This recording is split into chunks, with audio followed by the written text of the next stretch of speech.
Can you believe we started Interview Boss in 2021? Not really. It's insane. That's a lot of episodes and a lot of hours of talking. Oh my gosh, it is. And if you're scrolling through all of our episodes, you might scroll straight past something that you really, really needed. Yes, we're always getting messages from people asking us to do an episode on something, and I'm like, we already have. So we've put together playlists to help you find the episodes that are exactly what you need, suited to your situation. They're all categorized. If you're applying for jobs, we have episodes about resumes, cover letters, job ads. If you've been offered your dream job, we have episodes on resigning, exit interviews, and how to impress at your new company. And we even have a very special playlist that's very popular for if you have an interview coming up immediately and you need just our most recommended hard-hitting episodes between now and then. For all our last-minute listeners. It's all there for you. You can browse by category and check out all the playlists at interviewboss.com.au/podcast.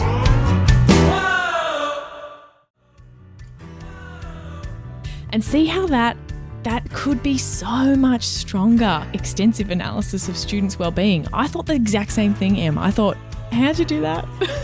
How? What do you mean? Does she have a spreadsheet where he or she writes down everyone's behaviour and then stews over it for hours and goes, Hey everyone, and welcome back to Interview Boss. My name's Emma. I'm a radio journalist who's teamed up with my sister to give you advice, inspiration and support when you're looking for a new job. Sarah is a HR and recruitment professional, and together we're excited to give you guys all the tips, tricks and behind the scenes knowledge to help you in your career. Hey Em, and welcome back everyone. This week, our Shoot Your Shot shout out is a really nice and warm and fuzzy one, and we actually got this person to give us some advice for our listeners as well. So this comes from Zach, and he said, I had to send a DM because it always made me smile when you shared others' stories at the beginning of the pod. Oh, that's exactly what it's there for. He's nailed it. That's the whole point. Yeah. He said, I finally landed a job I have been manifesting for 18 months. Yes, that's for shout out to Emma. We love it. But stayed very persistent throughout the process. I'm about 5 months out of school and finally got a full-time position. Oh, that first job. Yay! Your podcast became a routine listen for me every day I was off from work for my other job. I would binge in the car and even as I was applying away. Oh, imagine someone's applying for a job right now. You click that apply button. That's so good. I listened all the way up until my first, my second and my third interview. I guess I bossed them all. Yeah, you did. He says, I hate to say it, but I'm happy to say it. I finally graduated from the Interview Boss podcast. I'll be sharing all the helpful information and tell everyone I know at university that they should be listening to you guys too. It's okay. We're proud of you. And I said the same thing as I replied to him. I was like, that's okay. You don't have to say that you're going to keep listening. Yes. Move on. This is job search content. You have a big boy job now. Secured the job. Until next time. Exactly. Yeah. So I also said to him, that's a long time to be applying for lots of stuff. Like, how do you stay positive? What are your tips? So, Em, let us know. What did Zach say? He said, well, it's obviously a daunting process and super repetitive to fill out job apps after job apps. Agree. I think it's important to note that you can't really stay positive and motivated every day all the time. Such a good point. But there are methods to have positive interactions with your job search. Since day one, I built a spreadsheet list with every application I filled out. Through the weeks, I would add jobs I wanted to apply to, and when I had the right mindset, I would go in and apply to the ones that felt like the best fit. I love that because sometimes you have a sense of urgency, like I need to apply because you really want to, but there's no harm in taking a day or two if applications don't close until next week. Do it when you feel passionate about it. That's such a good tip. Or you see it and you find it and you're like, oh, I can't be stuffed applying again. I'm just feeling horrible about it. I really like that. But next time you have a burst of energy, crack in and do it. So Zach also said it's definitely important to maintain your lifestyle outside of your career search. I began working out during quarantine consistently, so I made it a priority to continue doing so. I even picked up tennis as a new hobby during my job search. The hardest part is just getting the interview itself, but after all my practice and prep and listening to the pod, I knew I could impress as long as I got that opportunity to speak face to face. That's just perfect. And if you want results like Zach, and you need a little bit more help, you can check out Sarah's one-on-one sessions. You can find out all about them at www.interviewboss.com.au/coaching, because Zach is absolutely right. Getting the interview is the hardest part. Once you're there, you have such a good opportunity to showcase yourself. So hang in there, everyone. Exactly. And so you've come out of that negative mode, you've landed the interview and think, oh, what do I do now? Perfect opportunity, book in a session. If you liked one of our episodes, you used a tip we sent you, you have advice for everyone else like Zach, slide into our DMs and you could be that person next month. Also, by DMs, you can email us. Like we have a thing on our website. You can email us instead if you're not a DM person. We've got multiple streams of channels that you can contact us. Yeah. And on that note of reaching out if you want something covered, that's exactly what Miriam did. And here we are. So she wrote into us and said, I'm struggling to fill out the resume template.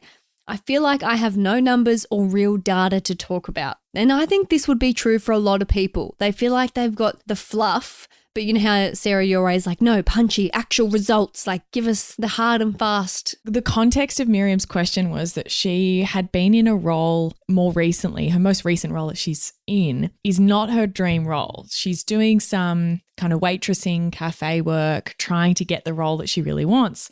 And she was like, I don't have anything to put in there. I just, make coffee for people and make people's food. And I was like, no, there's plenty of things you can put in there. You don't have to get so focused on numbers. And I think this is so common for people that think that resume dot points have to be increased revenue by X%. And that's not always going to be the case. Numbers are hard and you don't always have them in your job. But there's ways to make your dot points really great without having to use numbers. So we're going to do a bit of a refresh of our resume dot point strategy, how you should be writing your dot points. Then we're going to go through some examples so that you guys can see here's what we're actually talking about, real people's resumes, real dot points. Great. So if you're a long-time listener, you would know. If you're new here, welcome.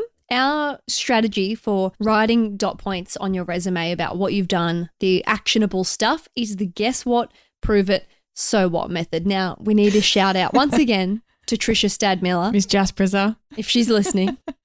Oh, sorry. Was it not Trisha? I think it was both of them together, to be honest. Okay, both of them. They both get a shout out. This is my year 7 and 8 English. Somebody made this up and I thought it was common knowledge, but I've Googled it since and I can't find it anywhere. So somebody made this up and I have stolen it for the good of our listeners. Let's hear it. So you start with a guess what for each dot point. So this is some kind of an action verb followed by your responsibility that you actually had. So it might be provided excellent customer service, managed. It's what are you doing? Yeah, action verb. What did you actually do? This is the easy part normally. Most people stop there, provided excellent customer service, full stop, at the end. That's so true. Yeah, that's where a lot of people end it. Yeah. We want more. We want prove it. So we want some sort of evidence. So this could be how many customers, what were your daily targets, how many projects did you work on, how many products did you pick or deliver per day, or, systems, software,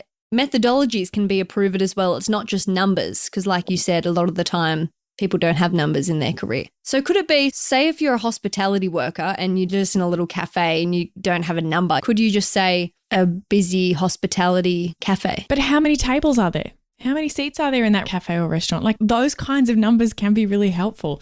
Again, you don't have to do that, but like what's the scope or the scale here? And if you were going to stop at provided excellent customer service, well, out of context, like over the phone, in person, give me something. Like I need to know, is it via online chat? How did you provide customer service? Who were the customers? Were they internal, external? What kind of area or what kind of restaurant was it? All that stuff is really helpful for proving it, giving a bit more context. And then we want the so what, which is what was the impact or result on the business? So what did you achieve? This is sort of like a nice little sum up. Yes. What was the impact? Why did a business ask you to do those things anyway? I think this is the part where people get really, really stuck and they want to go, improved customer satisfaction by X%. And our example does have numbers in it, but we're going to show you some ways to do this without numbers. So if we look at those three things together, guess what, prove it, so what, that would sound like provided excellent customer service, which is your guess what, by answering 45 plus incoming calls per day. That's your prove it because it's phone calls and you're talking about the numbers. You could just do by answering incoming calls. That would be enough. But in a call center, you would normally know your numbers. So I'd throw it in there if you've got it. Estimate is fine. And then your so what would be whilst maintaining a customer satisfaction score of over 90%. Or it could be to resolve customer issues or to sell customers products. What's the purpose of you being there? What's the impact that you answering the phone makes? And just a quick note, because I feel like people might be listening and be like, that's great, I'm pinching that. In regards to the maintaining a customer satisfaction score of over 90%, is our advice, as always, they're going to be only do that if that's true or if that's measured in some way. Like in a call center, I'm assuming they get reviewed and they have an actual percentage score or something. But like at your local cafe, you can't say with over 95% satisfaction because that's like not really made up. No, that's random and you're making it up. Yeah, you would just say like general high. Yeah, to ensure return customers and customer satisfaction in general. It doesn't have to be the numbers there. But I think people leave off the numbers when they do actually have them. You know, achieved my targets. Okay, well, like, come on, ballpark. What was your targets? Like a drive-through, if there's any Starbucks workers out there. We don't have Starbucks, but from the TikToks I watch, it seems like it's busy. So you could say for 100 customers an hour in the drive-through. Yeah. Or McDonald's. For our Australian listeners, Macca's, I'm sure they all have numbers and stats and things like that. Include it if you can. So we're going to go here into some examples. Now, I'm going to do a little test for you, Em. I've got these dot points and I've gotten them from real people's resumes. Now, we're not hating on these, but these first examples, they're good. They're not great. They're just good. And I want you to tell me what you think each of these dot points is maybe missing out of the guess what, prove it, so what. What could they add to this to make it a bit better? First one is developed brand guidelines for content creation. Okay, it's good. It has the guess what, they're developing brand guidelines. It sort of has the more context for content creation, but they're missing the boom of the impact. So they could add, creation in line with clients' vision or to have a satisfied client, nail the brief. To make sure that they're able to continue producing content without me. Something like that is why you'd be creating this, to enable them to take ownership of the brand by themselves or to enable consistent application of the brand. I thought there could also be a bit more of a prove it here. So brand guidelines for content creation. What kind of content? Have you done brand guidelines for just social media? Is it for emails, presentations, logo usage, the whole thing? How long was this brand guidelines document? Was it like a 50-page document or was it a one-page, hey, here's the logo colors? That's really helpful because it helps make that dot point much bulkier. And if this was like a big 50-page document and it covered everything, you've sold yourself short in that dot point. Yeah. And also important note, there was no numbers in that. So people out there that are thinking, I don't have a numbersy job, here's how you do it. Hit me with the next one. Exactly. Most of these don't really have numbers. I've done that on purpose because I think people struggle with that so much and I want you to get that out of your head. You don't need them. Hey job hunters, big news. Our all new course, Interview Academy, is live and ready to transform your interview game. It's all the strategies from Sarah's one-on-one coaching, but without the limited time slots. Yep. It takes you step by step through crafting your career story, coming up with your awesome best bits and all the practice you need. And guess what? It's at a special launch price, never to be seen again. Get more information at interviewboss.com.au/interview-academy. It's linked in the show notes below. So our next dot point, good, not great. Assist with file management and maintaining a safe custody register. Again, it tells me what they've been doing, assisting with management, safe custody register. That's just, again, what I'm doing. It's not really a so what. So I would say file management to ensure maximum efficiency within the office. Yep, record keeping. Absolutely. Where's the so what? And that's with all of these, I think, what often people miss. I also think you could add a little bit more of a prove it. What kind of file management? Are we talking paper? Are we talking filing cabinets? Are we talking archival storage? Are we talking Excel, like online file naming conventions? Did you have a safe custody register in Excel? Throwing just one thing in there that talked about electronic file management or electronic and paper. Really levels it up, doesn't it? Makes you sound more skilled. Yes. And the thing that you're looking for is, if I'm reading that and I'm looking for someone who specifically worked with paper files, because we have heaps of paper files, and you said paper file management, I'm like, ooh, it's standing out to me more because I can relate to it better. What's the next one? Next dot point, responsible for health and safety compliance. I like this. I know what I can add to this. So they're missing 2 more prongs. Responsible for H&S compliance, like including running monthly toolbox talk meetings, or for anyone that doesn't know, in like blue collar environments, they run a toolbox safety meeting like once a month to minimize injury in the workplace. Yes, love it. And sometimes what you'll find is you might have had all these really short dot points like this that are just the facts of what you've done. And you might be able to combine 2 or 3 of them to make a better, stronger dot point, and then you don't need so many. Yeah, because it does get hard. We all do so many things in our job day to day. You feel like it's how can you include everything? But that's a good tip. Condense them and make them punchier. If this is a big category of your role, like half of your role is health and safety compliance and the other half is something else, well, you can add maybe 2 dot points on this, 2 dot points on the other thing, and that could be your whole role.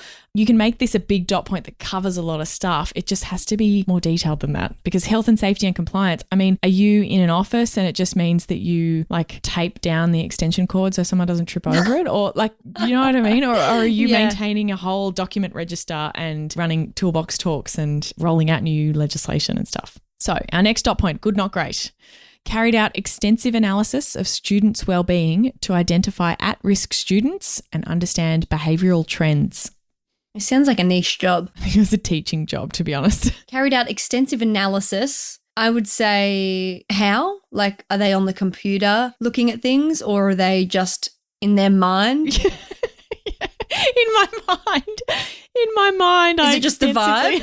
Analyze. Yeah, I feel like maybe what they mean is just they observe and they've tried to sound smart. So I would maybe just say responsible for identifying at-risk students and being aware of data, metrics, behavior or research of children development or something. And then I'd also say 2, promote safety of my students and school community. Or something about like early intervention, you know, all that kind of stuff. And see how that could be so much stronger. And again, like extensive analysis of students' well-being. I thought the exact same thing, Em. I thought, how'd you do that? How? What do you mean? Yeah. Does she have a spreadsheet where he or she writes down everyone's behavior and then stews over it for hours and goes, And again, like if you're doing that, this dot point has let you down. If you meant I have a think about it, well, then you've kind of written it in a weird way. You know, constantly monitoring students for blah, blah, blah would be a little bit more like keep an eye out for it. So much really good takeaways here. Okay, our last good but not great dot point example is collect, maintain and analyze data and prepare detailed reports of findings. This one is so vague. Firstly, okay, collect, maintain and analyze what kind of data? Data of people in the workplace that fall over, data of coloured trucks that drive by, data of how many people bring meatballs to lunch. This was for a research job where their job was actually to do research. Well, even more so, if you're in specific research, tell me. Like, I research ecological impacts of coral bleaching on the environment. Like, you know, give me a... And again, this might be a combine it with a different dot point, because you may already have one of like, you know, conduct research into coral bleaching and full stop. Why don't you put those 2 together and say collect, maintain and analyze data on coral bleaching and prepare detailed reports of findings to finish the sentence. I'm picturing this dot point as my friend who is like an environmental economist who takes energy data and gives it to like wholesalers. So if I'm pretending I'm her, collect, maintain and analyze energy grid data and prepare detailed reports of findings to wholesale clients about the best price they can get. Amazing. Yeah. Love you, Erica, if you're listening. And I hope you guys are like having little brain explosions about how you can make these better.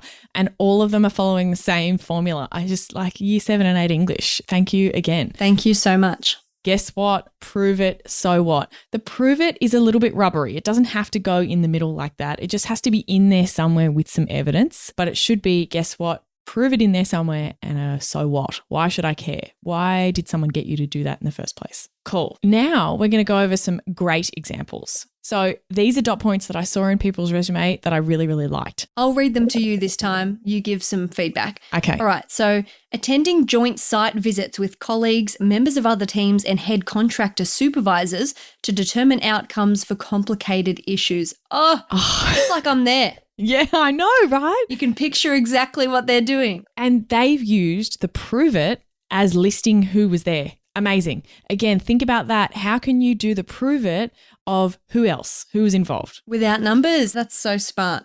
So next is welcomed approximately 50 guests daily with warmth and kindness while providing a smooth check-in process, building brand loyalty and returning customers. Excellent. Mm-hmm. This person was reception at a hotel, I think. I was going to say that. Yeah. Yeah, right? And you really get a sense of that could have been check-in customers, full stop. Yes. I was going to say conventionally that job might sound a bit boring. Like, oh, here's your keys. No, she's captured actually the depth and breadth of what she would actually be doing on a daily basis. That's right. That's exactly right. Next great example, utilize web design, content creation, product photography, video edition, and product development skills to improve brand awareness. I love this, especially compared to the other one that we mentioned that was good but not great, that said like something about content creation. Whereas here we're like, boom, product photography, video editing. We have such a better sense. And if I'm looking for someone to do video, there you go, there it is. Product development. Oh, I need product photography. Listing it like this, as using it as your prove it, helps me scan through and go, oh, web design and product photography. Oh, nobody else has both of those. Great. Next, developed relationships through active listening and engaging in conversation techniques, which lead to anticipating and meeting the customer's needs. I feel like this is a salesperson. Mm-hmm. Or I think it actually came from someone who was in like a customer service role, like in a retail store. And that's why I chose some of these examples for Miriam, because this could be for her being a waitress, hearing them talk about, oh, we're in a rush, we've got to meet our thing. Cool, I'll bring you the bill really quickly. Or, oh, we've had the worst day, blah, blah, blah. Like gaining people's energy and knowing what they're probably going to need. Or if you sense they're high maintenance from the start, you're going to be giving them a bit of extra attention so you don't get screamed at later. Because haven't we all been screamed at in hospitality? Wow, dark days for me. All right, next. Developed a new database for recording and matching referrals. Excellent. I want to know, like, okay, where? Was it Excel? There's a little bit you could tweak there. Yeah, this one lacks a little bit. But I think it's still good. It just still shows how, again, no data there, no numbers. I'd like on the end a little to maximize efficiency, or I think it's missing a little something, but it's still good. Developed and executed email marketing strategy, including targeted email segments, nurture sequences, resulting in 20% average open rate. That is awesome. Boom. Isn't that amazing? And now that's the first one we've used with a number in it. And it does work really well because it's true, and that number stands out when you're scanning at that page. But it's a number for a reason. It's not a number because you couldn't think of anything. Yes. And like we said, don't pluck a number in there if it doesn't make sense. Last but not least of our great examples is worked unsupervised and most times ran the entire restaurant alone using time management and multitasking skills to serve, bartend, and cook for all guests in a timely manner. I want to hug this person. Oh, I just know their job sucks. I was going to say to you, Em, does this bring back flashbacks of when that was literally your job? Oh, traumatizing. And you had to cook for people. And I think how good is that? How strong is that as a dot point for someone who was a waiter, was a waitress? I'd trust this person with my life. I'm like, you were running the ship, you're hired. Yeah, and in a timely manner. And they've got the impact there of why they even were there to do the role. I love it. I think it's excellent. And that's it. We have just summed it up. We've gone through our guess what, prove it, so what methodology that works time and time again. And there's some confidence for Miriam and everyone else out there that you don't need to be in a really salesy or markety job where there's statistics available to have this punchy, prove it sort of dot point. You too can have the punchy dot point. And I think a lot of people skim over their resume and think, no, it's not my resume. My resume's fine. Well, could you make it better in this way that really makes a difference? And it's not about the format, it's not about the layout, it's about the actual content. Can you give a better picture of what you've done? Have a look at your dot points. See if you can strengthen some of them. That's our challenge to you. Thanks so much for listening to Interview Boss. If you like hearing the sound of our voices, hit that follow button in Apple or Spotify, or better yet, tell someone else about the show. That's how we can hit the charts so we can help even more people. For more advice, inspiration, a supportive community, and some funny reels of me, join us on Instagram at Interview Boss.